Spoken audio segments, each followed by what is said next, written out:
Welcome back to Muscle in the Morning. I'm Dave Palumbo, and today is Wednesday, May 30th, 2018. And let's find out what's going on in the world of bodybuilding and fitness.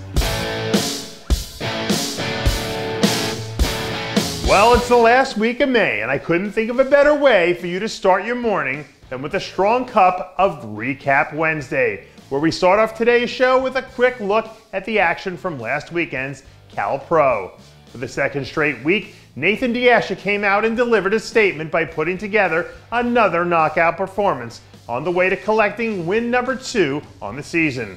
For the second straight year, UK big man Sas Harati found himself forced to settle for the runner-up position as he edged out eventual third-place finisher Rafael Brandao, who's quickly becoming a fan favorite. Fourth place went to native California heavy hitter Josh Wade, who seems to be improving every time we see him now. And closing out the top 5 for his first pre-Olympia tune-up show was Lionel Baiki.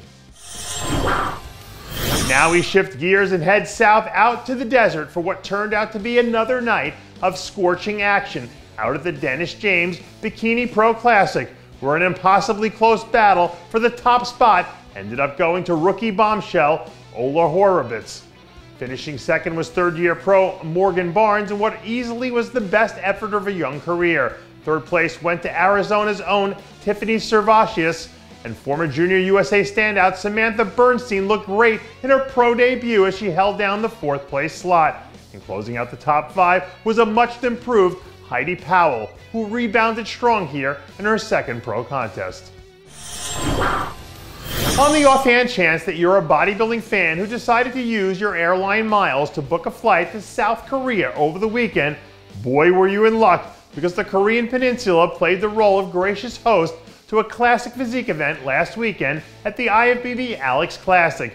Bringing home the top spot was Iranian native Ali Shamshahammer as he edged out fellow countryman Mahdi Parvani, who was forced to settle for second. Third place went to Egypt import Mohammed as he managed to fight off local favorite Chong-Kun Kim. And closing out a very international top 5 was a strong performance from Sun Jin Kang. My 10th grade history teacher used to say that history was written by the victors, and rumor has it that William Bonac is looking to rewrite some history at this year's Olympia. After starting his season off strong with a legendary win at the Arnold Classic, Bonac and his team have been pretty quiet over these last few months, outside of a little dust-up a few months ago in Dubai.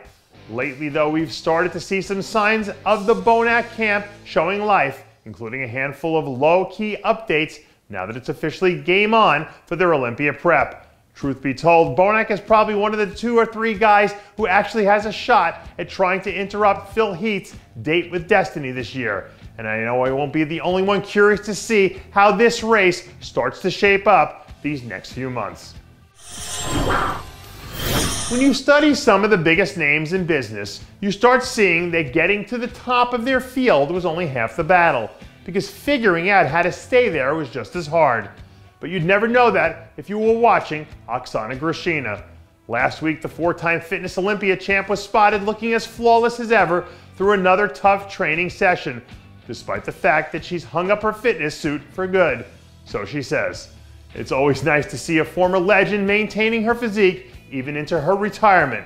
And don't think for a second that if Oksana decided to enter the competitive arena once again, she wouldn't be right back up there on top of the fitness world. And that does it for yet another edition of Muscle in the Morning. I'm Dave Palumbo, reminding you to always be true to your passions, and make sure to follow us on Facebook, Twitter, and Instagram.